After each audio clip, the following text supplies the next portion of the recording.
Un des effets secondaires du lithium, c'est de diminuer, d'altérer le fonctionnement de la thyroïde, que ce soit sur la synthèse, le stockage, la libération des hormones thyroïdiennes, et donc de façon assez fréquente, 10, 20, peut-être 25%, surtout chez les femmes, vous avez des altérations de ce style quand vous êtes sous lithium.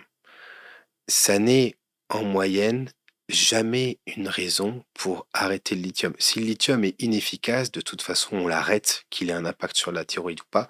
Si le lithium est efficace, mais qu'il y a un impact sur la thyroïde, le plus fréquent, c'est que ce soit sous forme d'hypothyroïdie. Il peut y avoir des hyperthyroïdies et d'autres altérations, mais c'est quand même pas très fréquent.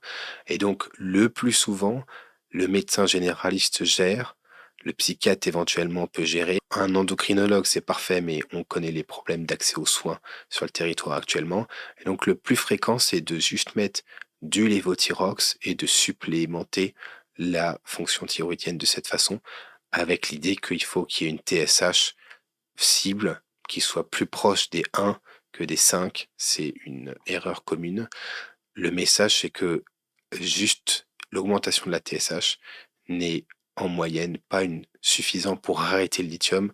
Si jamais il marche, on voit plein de patients, et souvent des patientes, qui ont leur lithium arrêté à cause d'une TSH qui monte, alors qu'un peu de lévothyrox aurait suffi. Donc, c'est à voir avec votre médecin, mais il faut avoir ça en tête.